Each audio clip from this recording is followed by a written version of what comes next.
성부와 성자와 성령의 이름으로 아멘. 하늘과 땅을 만드시고 사람을 귀하게 지으신 하느님 아버지, 예수 그리스도를 저희에게 보내주시어 하느님을 아버지라 부르게 하시니 찬미 받으소서. 살아있고 힘이 있는 말씀으로 주님께서 친히 저희에게 사랑을 알려주시고 삶의 뜻을 깨우쳐 주시니 감사하나이다. 참으로 좋으신 하느님 아버지, 저희가 성경을 멀리하고 그 가르침을 알면서도 실행하지 못하였으니 성령의 능력으로 저희 영을 새롭게 하시어 성경을 가까이 하며 예수 그리스도와 이웃을 더욱 잘 알게 하여 주소서. 저희 구원을 간절히 바라시는 하느님 아버지, 저희가 성경을 생명의 말씀으로 받아들여 믿고 기도하고 살며 선포하게 하시고 언제나 예수 그리스도를 통하여 성령으로 하나 되어 아버지께 나아가게 하소서. 우리 주 그리스도를 통하여 비나이다. 아멘. 성부와 성자와 성령의 이름으로 아멘. 열린 성경 강좌에 오신 여러분 환영합니다. 우리는 지금 레위기를 읽고 있는데 특히 정결함과 부정함에 관계된 규정들을 읽고 있습니다. 지난 시간에 우리가 피부병 또한 부정하다라고 레위기가 말하고 있는 것을 들었습니다. 그리고 이 피부병을 판단하는 역할은 사제에게 맡겨져 있었다라고 그렇게 제가 말씀드렸죠. 피부병이 걸린 것 그리고 나은 것. 그래서 복음에도 보면은 예수님께서 사마리아와 갈릴레아 경계에서 10사람의 한센 병자를 만났을 때 그 10사람의 치유를 하시면서 말씀하시죠. 가서 사제에게 보여라. 그러니까 의사 역할을 사제가 하고 있었던 것입니다. 아주 고대는 의사가 없었지만 어느 정도 시간이 지나면서 의사라고 번역할 수 있는 그런 칭호를 가진 사람들이 생겨나기는 하는데 그들을 구약 성경은 부정적으로 보고 있다고 말씀드렸어요. 거의 의술이라기보다는 주술에 가까웠기 때문인데 이 로마의 히포크라테스라는 이 사람이 등장하기 전까지는 그러한 상태였다고 봐야 합니다. 오늘은 옷도 부정해질 수 있다는 것을 레위기가 말하고 있는 것을 함께 읽겠습니다. 옷에 곰팡이가 생겨 모직 옷이든 아마포 옷이든 아마포나 모직으로 된 직물이든 편물이든 또 가죽이든 가죽 물품이든 푸르스름하거나 붉으스름한 병반이 그 옷이나 가죽에 그 직물이나 편물에 또는 어떤 가죽 제품에 나타나면 그것은 곰팡이 병이므로 사제에게 보여야 한다. 사제는 그 병을 살펴보고 병든 물건을 이레 동안 따로 둔다.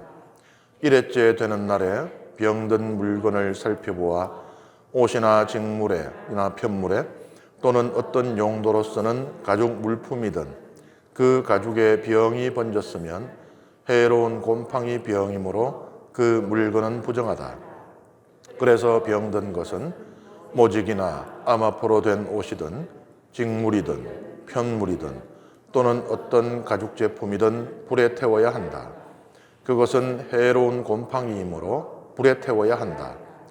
그러나 사제가 살펴보아 그 옷이나 직물이나 편물에 또는 어떤 가죽 제품에 그 병이 번지지 않았으면 사제는 병든 물건을 빨도록 지시하고 다시 이레 동안 따로 두게 한다. 병든 물건을 빨아놓은 뒤에 사제가 살펴보아 그 병이 더 번지지 않았더라도 생김새가 바뀌지 않았으면 그것은 부정하다. 안쪽이든 바깥쪽이든 파먹혀 들어간 그것을 불에 태워야 한다. 그러나 그 물건을 빨아놓은 뒤에 사제가 살펴보아 그 병이 수그러졌으면 그 옷이나 가죽 또는 직물이나 편물에서 그 부분을 떼어낸다. 그 뒤에도 옷이나 직물이나 편물 또는 어떤 가죽 물품에 병이 다시 나타나면 그것은 퍼지고 있는 것이므로 병든 물건을 불에 태워야 한다. 그러나 한번 빤 뒤에 옷이나 직물이나 편물 또는 어떤 가죽 제품에서 병이 사라졌을 때에는 그것을 다시 빨면 정결하게 된다. 이는 모직이나 아마포로 된 옷, 직물이나 편물 또는 온갖 가죽 제품에 나타나는 곰팡이에 관한 법으로 그 물건을 정결하다거나 부정하다고 선언하기 위한 것이다. 이 레위기뿐만 아니고요, 메소포타미아, 그러니까 이스라엘의 오른쪽에 있던 오늘날 시리아부터 저 이라크, 이란까지요. 그 고대 문학에 보면 곰팡이가 옷에 쓸 수 있잖아요.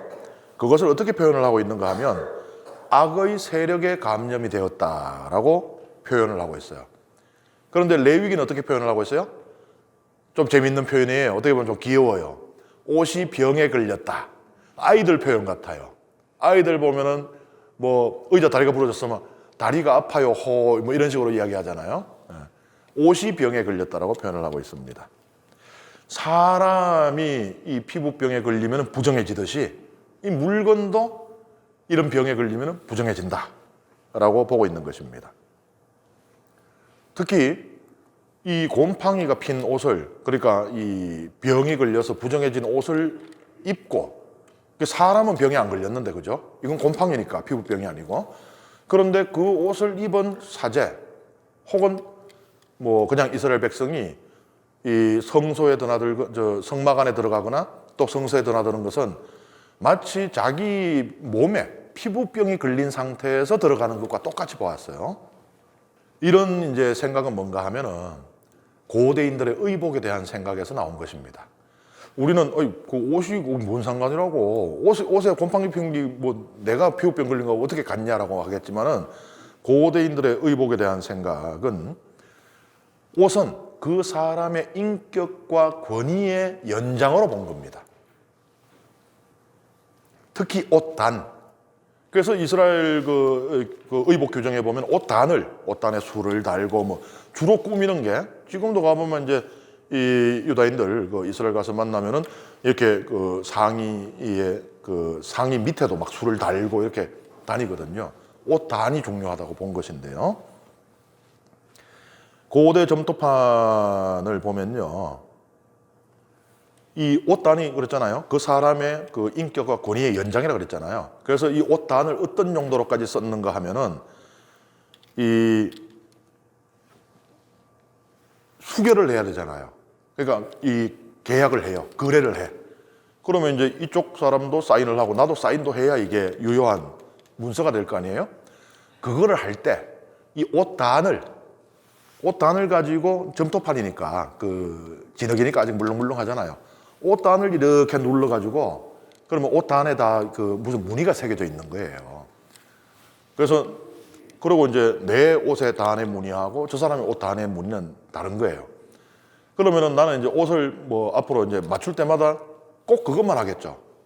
왜 똑같은 옷 한 10대 벌씩 옷장 이렇게 가지고 있는 사람들 있잖아요. 그것만 입는 사람들처럼. 이런 것처럼. 그래서 말하자면, 이사야 부족하고 율리안나 부족이 이제 계약을 맺었어요. 우리 부족에서는 이제 구리를 대해주고 계속, 대신에 저 부족에서는 이 양털을 계속 대주기로 계약을 맺었어요. 계약서를 점토판에 쓰는 겁니다. 쐐기 문자로. 그리고 나서 이제 거기에 이제 사인을 하는데, 내 옷단으로 하면은 누가 봐도 아는 거예요. 이거 이사야 집안의 저 옷단이구나, 이거. 이제 이런 역할까지 했다는 거예요. 여기도 보면은 하혈하던 여인이 하필 몸을 구부려서 옷단을 만지잖아요. 이유가 있습니다. 그죠? 그러니까 그냥 이렇게 지나가면서 사실은 그냥 이렇게 허리춤이나 이렇게 슬쩍 만지고 지나가는 게 훨씬 편하잖아요. 막 숙이고 이러면 다른 사람들 막 쳐다볼 수도 있잖아요. 이 사람 뭐 하는 거야 하고. 그러면 자기가 부정한 여인이라는 게 들통날 수도 있는데도 옷단을, 예수님의 옷단에 손을 대자 병이 즉시 나았다라고 돼 있잖아요. 옷단을 만지는 이유가 그겁니다. 그 사람의 인격과 권위의 연장이 옷인데 특히 옷 단이 그러하다고 보았기 때문입니다. 우리도 오늘날도 사실 이런 영향이 좀 있어요. 왜 그렇게 옷 사는데 난리를 지기고 백화점에 한번 가면 아주 그냥 나올 생각을 안 하고 왜 그래요? 무슨 옷을 입느냐가 내가 어떤 사람이냐를 드러낸다라는 그런 무의식이 있기 때문입니다. 이 곰팡이가 이 핀옷이 부정하다고 하는데 뭐 곰팡이가 그럼 뭐 어떤 정도 어떤 종류고 이런 것에 대한 기준이 지금 레위기는 없죠. 여기에 대한 해석들이 이제 계속 이루어져 왔는데 중세에 유다 학자 마이모니데스라고 하는 학자가 있어요.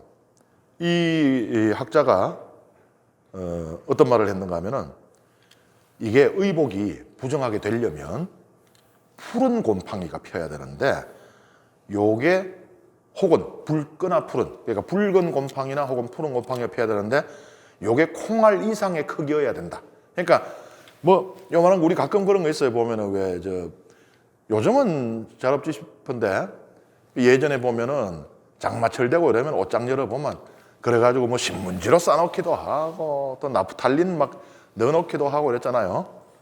근데 저는 제가 이제 외국 나가면서 제의를 다 안 가져가니까 제의를 놔두고 13년 만에 들어와가지고 이제 본당 발령을 받으니까 제의를 챙겨야지 하고 이제 제 그 본가에 제 방에 이제 장롱문을 딱 열어서 이제 제의를 딱 꺼냈는데 여기가 곰팡이가 다 폈는데 회복 불가예요 이게. 언제 펴가 얼마나 오래됐는지 모르겠는데 그런 건 모르겠으나 뭐 조금 이렇게 펴는 경우도 있잖아요. 아주 이렇게 약간 이렇게 뭐 물방 잉크 약간 떨어진 듯이 그런 거는 부정한 걸 안 친 거예요. 왜냐하면 의복이 고대 굉장히 귀한 그 재물입니다. 비싸고 그러니까는 뭐 조금 그랬다고 그러면 의복을 못 쓰게 돼버리거나 이래 돼버리면은 그리고 또 멀쩡한 옷 여기 보면 어떻게 돼요? 쓰더라도 그 부분을 도려내고 쓰고 막 이래 나오잖아요. 그러면 여기 빵꾸 이만하게 돼버리면 어떻게 입고 나가 이거를. 그러니까 하여튼 가능하면은 이 옷을 살릴 수 있는 쪽으로 그렇게 이제 해석을 한 것이죠. 부정하다고 판단된 옷은 태워야 됩니다. 그런데 7일 동안을 이렇게 지켜봤는데 여기 조만큼 요래 있고 더 번지지 않아요. 그러면은 일단 빱니다. 일단 빨아요. 7일 동안 지켜봐요. 그런데 그래도 이게 안 없어져요. 그러면은 할 수 없어요. 그 부분을 도려내고 입어라. 그러니까 이 귀한 재산이니까 어떻게든지 살릴 수 있는 그런 배려를 지금 하고 있는 거예요. 그 다음에 이제 피부병 환자가 피부병에서 걸렸다가 나으면은 이제 공동체로 복귀하는데 이 정결례를 행하고 복귀해야 됩니다. 정화하는 예식을 거쳐야 되는 것이에요. 함께 읽겠습니다. 주님께서 모세에게 이르셨다. 악성 피부병 환자를 정결하게 하는 날에 지켜야 할 법은 다음과 같다. 그를 사제에게 데려가면 사제는 진영 밖으로 나간다.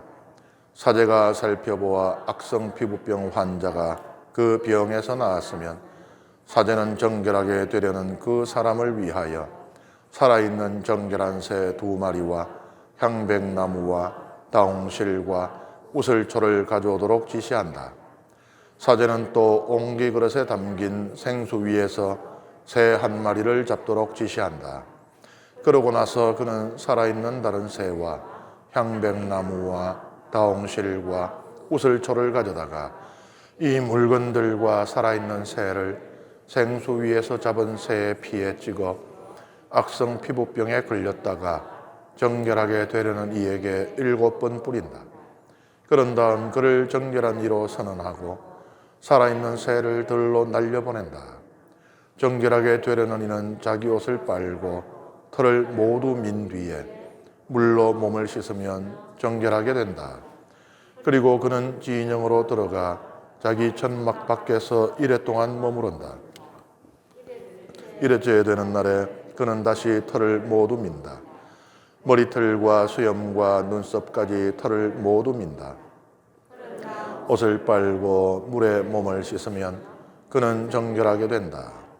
8회째 되는 날에 그는 흠없는 어린 순양 2마리와 1년 된 흠없는 어린 암양 한 마리, 곡식 제물로 바칠 기름 섞은 고운 곡식가루 10분의 3 에파와 기름 한 록을 가져온다. 정결례를 거행하는 사제는 정결하게 되려는 사람을 이것들과 함께 만남의 천막 위 주님 앞에 세운다. 그리고 사제는 어린 순양 한 마리를 끌어다 기름 한 록과 함께 보상 제물로 올리는데 그것들을 주님 앞에 흔들어 바치는 예물로 드린다. 그러고 나서 그 어린 순양을 속죄 제물과 번제물을 잡는 거룩한 곳에서 잡는다. 이 보상 제물은 속죄 제물과 마찬가지로 사제의 것이 된다.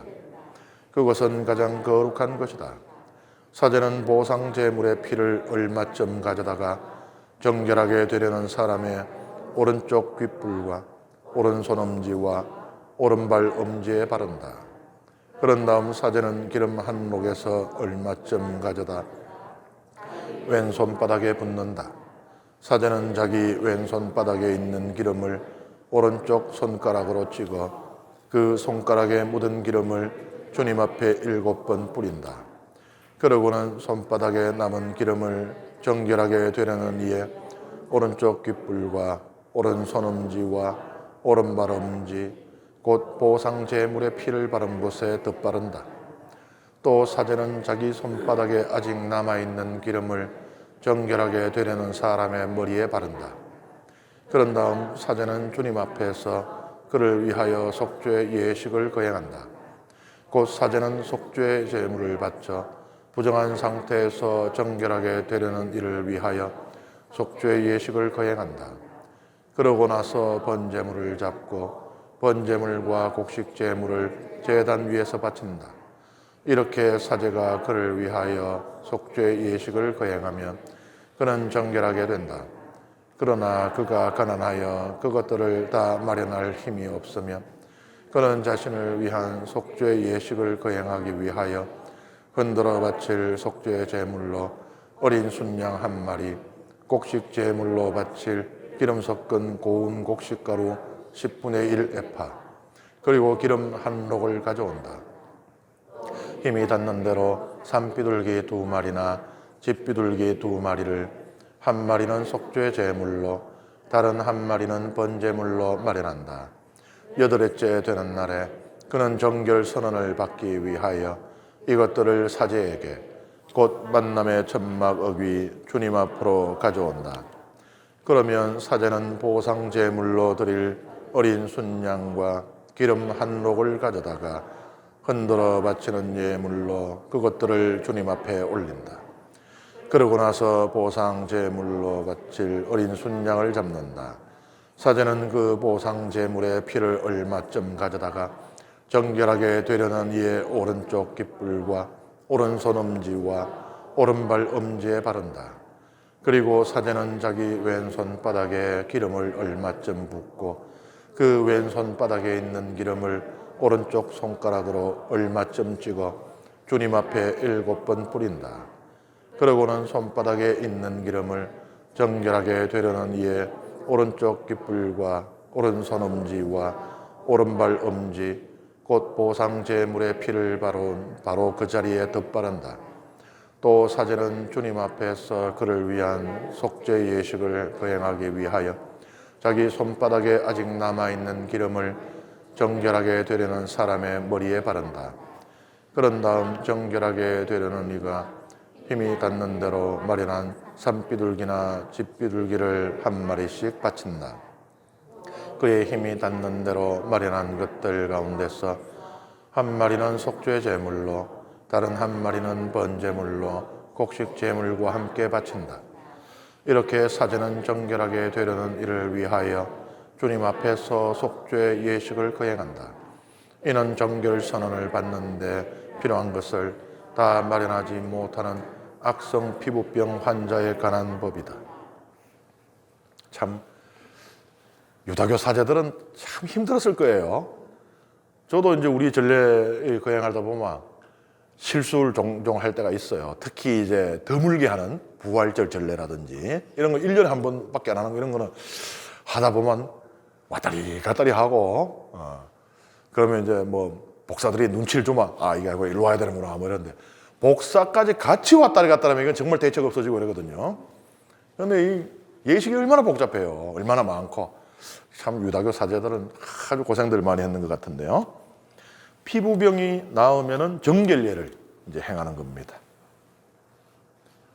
1차적으로요. 지금 피부병 환자는 진영 밖에 격리가 돼 있잖아요. 이스라엘 백성들의 지금 이거는 광야를 떠올리셔야 돼요. 광야에 계약의 계를 가장 앞세우고 모든 지파가 행진을 하고 가다가 낮에는 구름 기둥, 밤에는 불 기둥인데 기둥이 스톱하면은 오늘 여기서 묵어야 되는 거예요. 그럼 텐트 치는데 이 가장 가운데 성막을 설치를 하죠. 계약의 계를 거기 모시고 이 성막을 중심으로 지파가 각자의 영역이 있어야 딱 이렇게 그 성막을 둘러쌉니다. 이것은 성막을 보호하기 위한 게 아니라 그랬어요. 누가 누굴 보호해요? 기약교계가 어떤지 알잖아요. 이스라엘 백성이 나중에 가나안 땅에 들어갔을 때 필리스티아인들하고 싸우다가 자신들의 힘만 믿고 또 계약의 괴를 갖다 부적 취급하고 전쟁하는데 야, 괴 가져와. 부적 쓰듯이. 그러니까 어떻게 돼요? 전쟁에 지고 계약의 괴까지 뺏겨버리잖아요. 되찾을 힘도 없습니다. 어떻게 돼요? 계약의 괴가 스스로 계약의 괴를 갖다 놓으면 거기 전염병이 들어가고 성 사람들이 다 죽고 그러니까 이제 이 폭탄 돌리기 시작이 돼가지고 필리스티아 여러 도시가 있잖아요. 이 도시에서 야, 너들 전리품 가져가라. 뭣도 모르고 받아가요. 갔더니만은 막 전염병 다 돌고 자기들이 모시던 다곤 신상이 쓰러져가지고 계약의 궤 앞에 마치 고대에 전쟁에 진 나라의 임금이 이긴 나라의 임금 앞에 우리도 왜 우리 조선의 역사에도 치욕스러운 삼전도의 굴욕이라고 하는 게 있잖아요. 그런 형태로 다곤 신상이 막 엎어져 있질 않나. 그래, 야, 안 되겠다. 야, 그 좋은 거 있다. 야, 우리가 이스라엘에서 뺏어온 건데 전리품 좋아. 가져가. 뭣도 모르고 돌리다 보니까 다 알게 됐잖아요. 야, 안 되겠다. 다시 돌려주자. 그런데 안 갈 것 같단 말이에요. 우리가 다 멸망할 때까지. 그러니까 어떻게 황금 예물을 막 갖다 바쳐가지고는 그걸 갖다가 우리는 저거 무서워서 근처에 못 가야 하니까 그냥 소가 끄는 수레에다가 올려놨더니만 소가 알아서 다가닥 그냥 이스라엘 진영으로 가는 거 아니에요. 그런데 이스라엘 백성이 이스라엘 지파가 그 계약의 궤를 보호하기 위해서 그래 한 게 아니고 그 성막이 그 계약의 궤가 그 주변에 있는 백성을 보호하는 겁니다. 그래서 이걸 잘 이해를 해야 되는데 어쨌든 이렇게 있는 게 이게 진영이에요. 그런데 피부병이 걸리면 부정해지면 진영 밖에 격리가 되는 겁니다. 이 진영 안에 머물질 못해요. 따로 있는 거지. 그러면 이제 사제가 그거 가봐요. 가서 이 사람이 그래 병이 나았나 안 나았나 보고 나았어. 내가 보니까 나았어요. 그러면은 1차 정결 예식을 합니다. 거기서. 그러니까 이제 여기는 진영 밖에서 이루어지는 정결 예식이에요. 1차 정결 예식을 한 뒤에 기마무게 너는 병이 치유되었다 선언을 해요. 그 다음에 이 병자는 이제 진영으로 돌아올 수가 있습니다. 그런데 여기 들어와서 이제 2차 정결 예식이 이루어지는 거예요. 이 정결예에 사용되는 게 여기 보면 정결한 새 2마리, 향백나무, 대홍실, 우설초 이게 이제 이 예식에 사용되는 말하자면 일종의 그 제구라고 볼 수 있습니다. 정결한 새는 우리가 이미 레위기 11장에서 부정한 새들 그 나오는 거 봤죠? 거기 언급된 거 빼고 나머지는 다 정결한 새예요. 그러니까 뭐 어떤 새를 가져와도 됩니다. 부정하지만 않으면. 그 왜 새를 썼는가? 이거는 고대 근동의 정결 예식이 있어요. 또 다른 나라들에도. 거기에서 우리가 힌트를 좀 얻어올 수가 있습니다. 고대 근동의 문헌을 보면요. 정결 예식에 왜 새를 썼는가 하면은 새가 길들여지지 않은 새는 여기서 놓으면은 날아가 버리잖아요. 부정함을 거두어서 간다. 그러니까 우리가 이제 그 뒤에서 보겠습니다만은 그 속죄일에 욤키푸르라고 불리는 속죄일 혹은 대속죄일이라고 부르는데 1년에 한 번 이스라엘 모든 백성의 정화를 위한 그런 날인데 거기에 보면 염소를 광야로 내쫓는다 이게 나와요. 그런데 그것도 보면은 그냥 광야로 내쫓으면 이게 혹시 잘못하면 다시 뒤돌아올 수가 있잖아요. 그러면 부정함을 가지고 다시 돌아오면 안 되잖아요. 그래서 이제 실제로는 어떻게 이루어졌는가 하면 랍비들의 해석에 따르면 그냥 이렇게 광야로 그래 가갖고 오지 마 이런 게 아니고 광야의 절벽에서 떨어뜨렸다는 그런 해석이 있어요. 그럼 다시 못 올라오잖아요. 절벽에서 떨어뜨리면.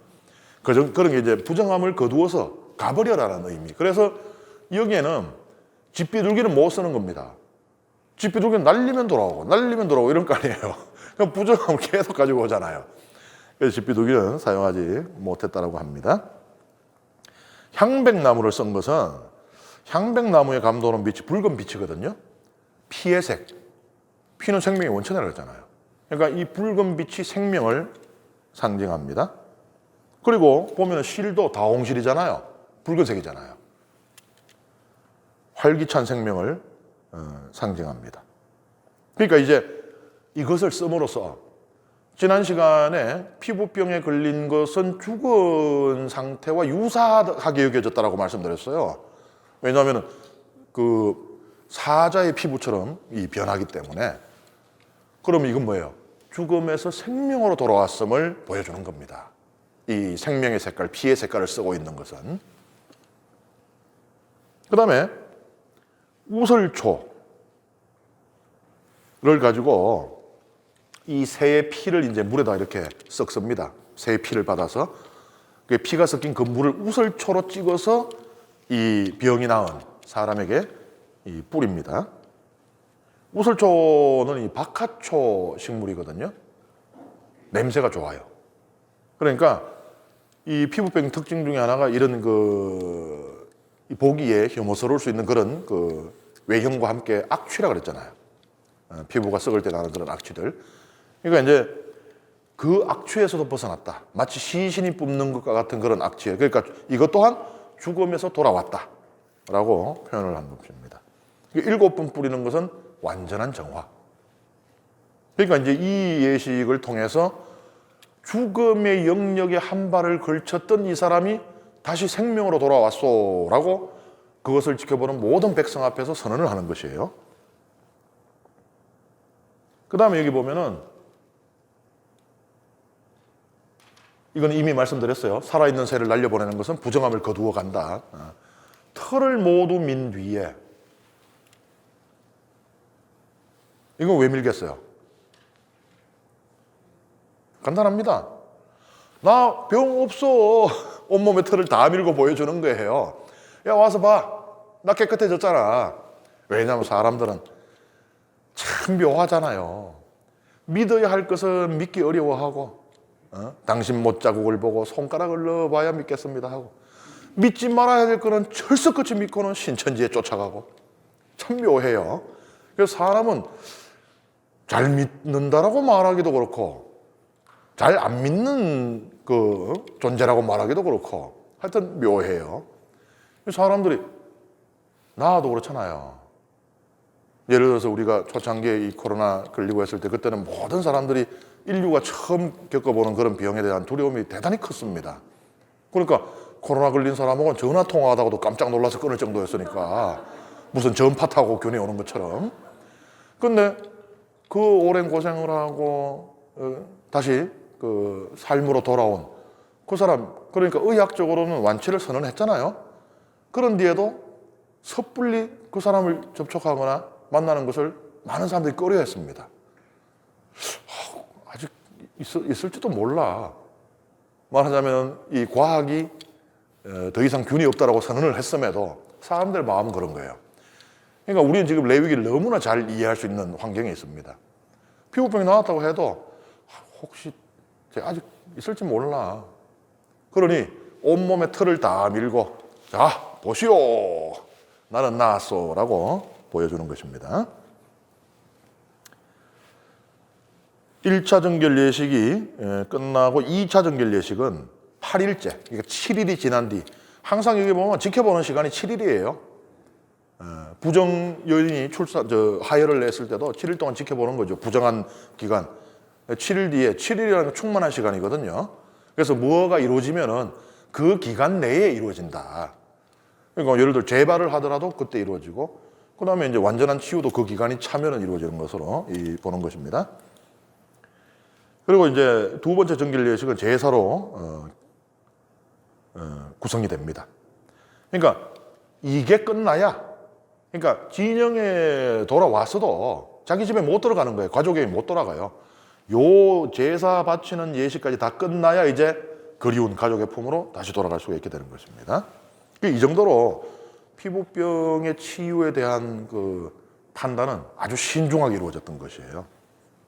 전염성이 있는 피부병이 있을 수 있기 때문에 그런 것입니다.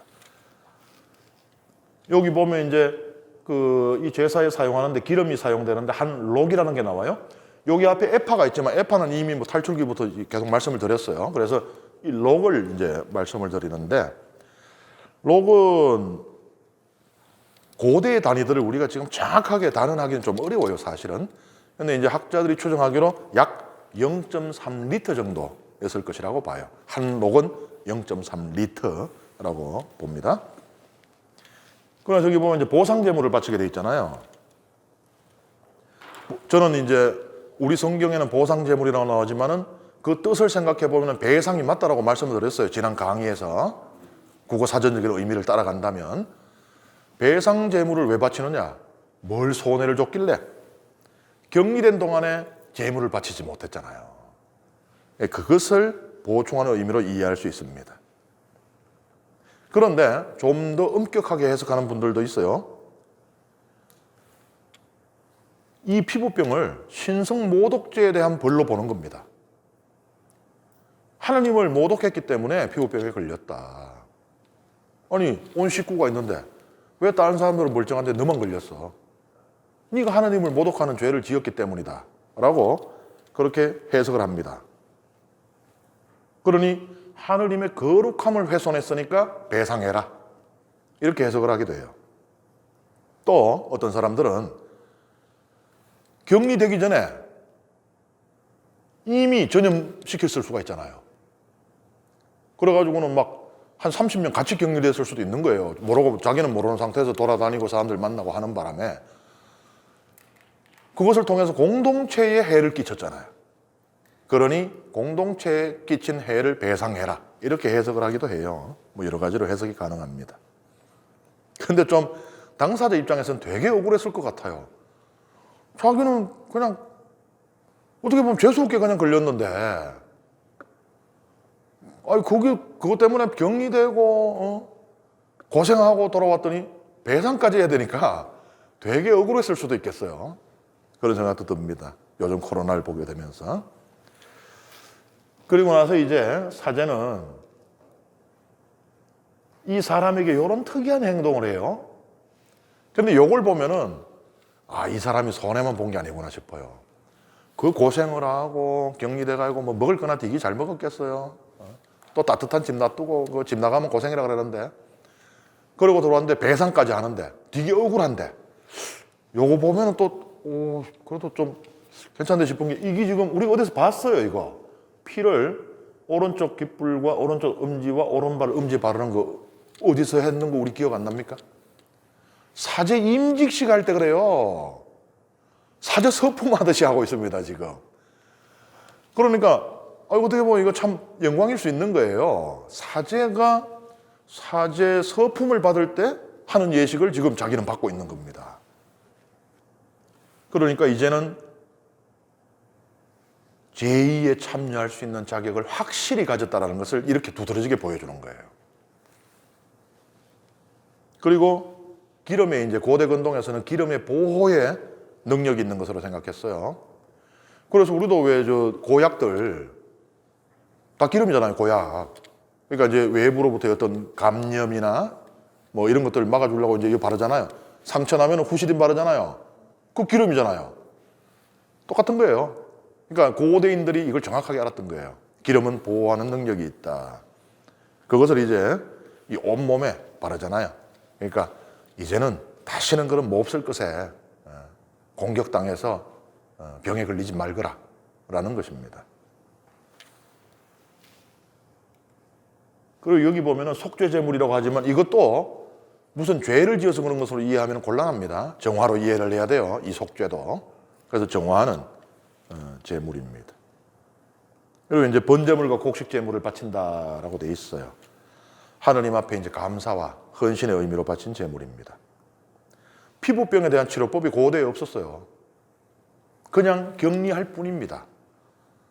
그러면은 치유가 되어서 다시 공동체로 돌아온 사람이 많았겠어요? 아니면 피부병이 악화돼서, 우리도 왜 보면은 이건 지금 수천 년 전인데 불과 뭐 100년 전, 200년 전 조선시대의 이야기들을 봐도 말하자면 우리 그 조선에서 가장 뛰어난 의술의 수혜자였던 임금들조차도 뭐 등창 때문에 고생을 하다 세상을 떠났다, 이런 기록들이 나오잖아요.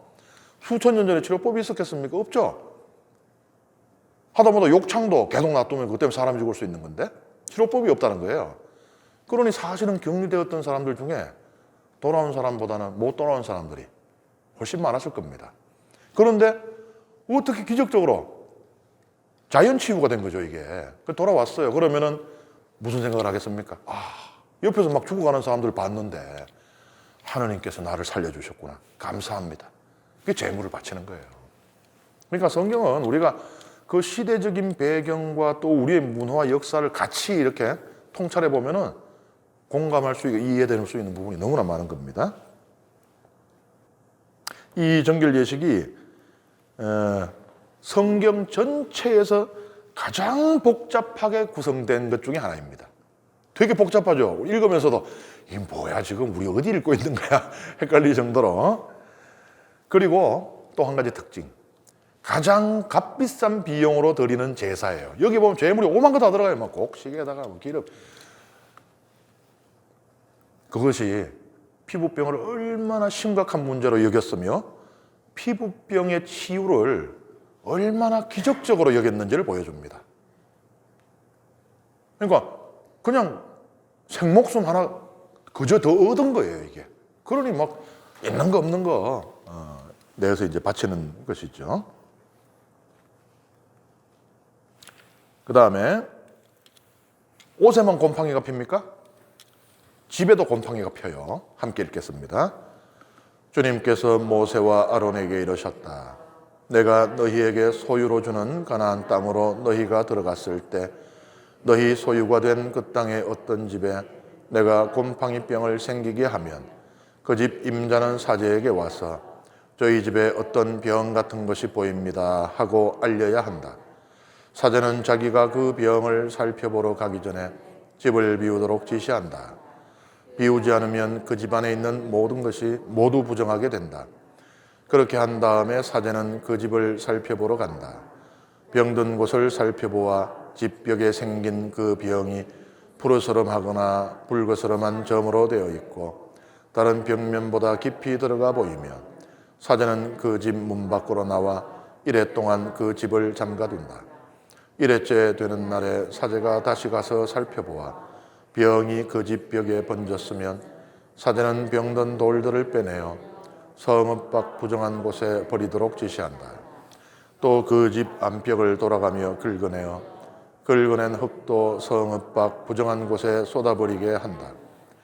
그러고 나서 다른 돌들을 가져다 그 돌들 대신 끼우고 다른 흙을 가져다 그 집 벽에 바르게 한다. 그 돌들을 빼내고 집 벽을 긁어내어 다시 바른 다음에 병이 또 생겨 집에 퍼지면 사제가 가서 살펴본다. 그 병이 과연 집에 번졌으면 그것은 집에 생긴 해로운 곰팡이다. 그 집은 부정하다. 그러므로 그 집을 허물고 돌과 나무와 그 집의 흙을 모두 성읍 밖 부정한 곳에 내다 버리게 한다. 그 집을 잠가둔 동안 그 안에 들어가는 이는 저녁 때까지 부정하게 된다. 그 집에 누워 자는 이는 옷을 빨아야 하고 그 집에서 음식을 먹는 이도 옷을 빨아야 한다. 사제가 가서 살펴보아 그 집을 다시 바른 다음에 그 집에 병이 번지지 않았으면 병이 나은 것이므로 사제는 그 집을 정결한 것으로 선언한다. 그 집을 정화하기 위하여 새 2마리와 향백나무와 다홍실과 우슬초를 가져온다. 먼저 옹기 그릇에 담긴 생수 위에서 새 1마리를 잡는다.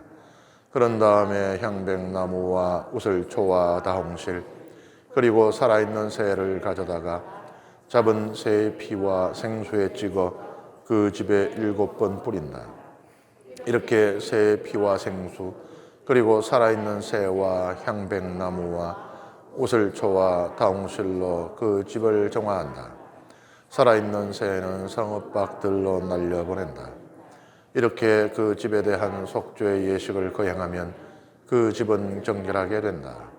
이는 온갖 악성 피부병과 백선, 옷과 집에 생기는 곰팡이, 그리고 부스럼과 습진과 얼룩에 관한 법으로서 언제 부정하게 되고 언제 정결하게 되는지를 정하기 위한 것이다. 이는 악성 피부병에 대한 법이다. 예. 고대 가나안의 그 전통적인 가옥을 이렇게 그려놓은 겁니다. 고대 가나안의 가옥 구조인데요. 보통 이제 석회 반죽을 접착제로 사용을 해요. 석회 반죽을 돌들을 쌓아 올리는데 그 사이사리를 말하자면 이제 석회 반죽으로 이렇게 바른다는 이야기예요. 그래서 이렇게 집을 짓습니다. 그런데 우기와 금기가 있잖아요. 가나안 땅에는. 우리는 이제 봄, 여름, 가을, 겨울 4계절이 있지만 이스라엘 같은 기후 때에는 이제 우기, 금기 이렇게 있어요. 근데 11월부터 4월까지가 우기거든요. 이 우기에는 습도가 높아지니까 이 돌이잖아요, 돌. 돌벽에 곰팡이가 피는 겁니다. 그래서 이제 이 상황을 이야기하고 있어요. 그런데 지금 이 레위기의 규정이 지금 어디서 이야기되고 있습니까? 아직 광야예요, 지금. 광야에서 지금 이야기되고 있어요. 그러니까 이것은 후대에 만들어진 규정이거나, 왜냐하면 이런 집이 없습니다, 지금 광야에. 전부 다 텐트 생활이에요. 캠핑족이에요. 아니면 후대 상황을 미리 예견하고 만들어진 규정일 수도 있겠죠. 그런데 이제 그 둘 중에서 학자들은 이것은 후대에 만들어진 규정일 가능성이 더 크다라고 봐요. 왜냐하면은 뭐가 달라졌어요. 앞에 뭐 저 곰팡이, 옷에 핀 곰팡이 쭉 다 얘기하는 거하고 뭐가 달라졌어요. 여기 보면은 하느님이 이제 1인칭으로 얘기하셔요. 앞에는 3인칭이었거든요. 그런데 여기서 갑자기 1인칭으로 말씀을 하셔요. 이게 뭔가 하면은 요 이야기는 원래 있던 부분이 아니고 나중에 따로 만들어져서 여기 지금 끼워졌다라는 추정을 하게 하는 근거가 됩니다. 그래서 이제 이런 규정이 생겼는데, 어쨌든 이스라엘 백성이 가나안 땅에 들어간 데는 이 규정이 중요했겠죠, 그죠? 광야에서는 필요 없는 규정이지만. 근데 이스라엘뿐만 아니고 고대 근동에서는 전부 다 집안에 곰팡이가 피는 것을 불길한 징조로 여겼어요. 우리도 뭐 그런 것들이 있어요. 왜 집에 보면은, 집에 까치가 와서 집을 지으면은 길한 징조다. 그 다음에 또 뭐 어떤 것들은 이거 불길한 징조다. 뭐 그런 거 있죠, 왜? 고대 근동에서는 벽에 곰팡이가 피면은, 예를 들면은 가족 중에 누구의 죽음을 예고하는 이 표지다, 이런 식으로 여겼어요. 그러니까 집 벽에 곰팡이가 피면은 아이고, 우리 식구 중에 누가 죽겠구나. 불길하죠. 그런데 레위기는 그렇게 판단하지 않습니다. 그냥 부정하다. 우리가 지난번에 읽은 그런 그 레위기의 규정, 뭐 다른 그 부정함에 대한 규정들도 보면은 고대 근동에서는 막 이게 신의 벌이거나 악마의 공격인데, 레위기는 그냥 그 병은 그냥 부정하다 이렇게 이야기한다 그랬잖아요. 그러니까 여기에도 그 기원에 대한 이야기는 하지 않습니다. 그리고 심지어 레위기는 뭐라고 이야기하고 있어요? 정말 이해하기 어려운 말이지만, 내가 곰팡이 병을 생기게 하면 하나님께서, 이게 무슨 하나님께서 주시는 선물도 아니고 하나님께서 주시는 부정함, 이해하기 어려운 성경에 나오는 많은 하나님께서 사울에게 악한 영이 들게 하셨다, 하나님께서 파라오의 마음을 완고하게 하셨다와 같은 이해하기 어려운 구절 가운데 하나입니다. 어쨌든 레위기는 적어도 이러한 그 부정함의 기원을 악과 연결짓고는 있지 않다. 차라리 오히려 하나님께 이것을 돌리고 있다는 이 부분만 지금은 생각을 하시면 되겠어요. 그런데 여기는 제의적인 엄격함이 있잖아요. 여긴 집도 병에 걸렸다고 표현을 해요. 참 살다 내가 집이 병에 걸린다는 얘기 처음 들어보네. 이런 분들 계실 거예요. 끝까지 그냥 옷이야 뭐 내가 입고 다니니까 내 피부에 닿으니까 그렇다고 쳐. 내가 100번 양보해서 이해한다고 쳐도 야, 이 집까지 이거 참 해도 너무하네 이런 생각하시는 분들이 있으실 거예요. 제의적인 엄격함이 대단하죠. 그러면서도 여기에도 또 인간적인 배려가 빠지지가 않습니다. 뭐라고 돼 있어요? 사제가 부정함을 선포하면요 문을 걸어 잠궈요. 그리고 7일 동안 지켜보는데 그래도 이 곰팡이가 없어지지 않으면 집을 통째로 허물어 버리고 돌집이니까 안에 있는 세간살이들 있죠. 이건 다 홀랑 태워야 된다고 그랬습니다. 근데 이 집이 귀하겠어요? 세간이 귀하겠어요? 요새는 집이 귀해요. 집 한 채에 몇십억씩 하는데 그 안에 들어가는 뭐 식탁 한 개 해봐야 텔레비 뭐 안만큼 갖다 놔봐야. 근데 고대는 아니에요. 이거 까짓거 뭐 아무나 빈 터 있으면 그냥 이거 내 집, 우리 집 터 해가지고 돌멩이 주우다 와가지고는 석회 퍼와가지고 그냥 개 가지고 바르면 되는 건데 안에 있는 이 세간들 이거는 다 어디 가서 뭐 돈 주고 만들어 오거나 사오거나 다 이런 것들이잖아요. 이게 진짜 재산이거든요. 이거 다 날려먹는단 말이에요. 그러면 어떻게 돼 있어요, 레위기에? 사제, 그러니까 곰팡이가 피면 사제에게 연락을 해야 되는데 사제에게 연락하러 가기 전에 집을 비워라. 세간살이를 빼내는 거예요. 혹시 와서 사제가 부정하다, 허물어 해버리면 통으로 넘어가잖아요. 그러고 뭐라고 교정해요? 어떻게 보면 솔직히 약간 억지예요. 만약에 이게 부정하다고 판단이 된다는 이야기는 그 집에 있던 세간 또한 부정하다는 이야기잖아요. 그런데 집 밖에 나와 있는 세간은 부정하지 않다 이래요. 세간살이 살려주려고 억지를 쓰고 있는 거예요. 얼마나 인간적입니까 이 성경이. 이렇게 복잡하고 엄격하고 딱딱한 율법을 다루는데 그 세간살이 어떻게 장만할 거야. 다시 가난한 사람들이. 그러니까 야, 사제에게 가기 전에 세간은 밖에 빼놔. 마당에 빼놓으면 괜찮아. 그러면 사제가 오더라도 보고는 7일 동안 문을 잠가놓고 7일 동안 지켜본 뒤에도 있으면 허물어 못 써 이거 하면 허물더라도 하고 옆에 또 공택하고 또 지면 돼. 그거 뭐 어렵나? 그리고 이제 세간 들이면 되는 거예요. 성경에 이런 면들은 잘 주목을 안 하시잖아요. 그러니까 레위기는 딱딱하고 무슨 율법주의 같고 뭐. 근데 하느님께 나아가고자 하는 그 마음가짐에 정갈함에 충실하면서도 사람의 삶을 완전히 무시하지 않습니다. 사람이 죽든 말든 하느님만 섬기면 되지 뭐 그러지 않아요. 특히 서민들, 가난한 사람들의 삶. 바치는 재물도 서민들은 작은 재물이라도 바쳐도 된다. 형편에 맞게. 이 서민들의 옷, 서민들의 세간살이 이런 거 보호해주고 하자는 그런 이 배려가 이 레위기 전반에 다 걸쳐서 들어있어요. 그것을 안 보니까 안 보이는 거죠. 그리고 내가 옷을 입고 지금 그 안에 있었으면 내 옷도 부정했었잖아요. 그러면은 벗어서 태우지 말고 빨아서 입어. 그런 배려들이 이 성경 말씀에 충분히 담겨 있습니다. 예, 이번 시간 강의는 여기서 마치겠습니다. 감사합니다.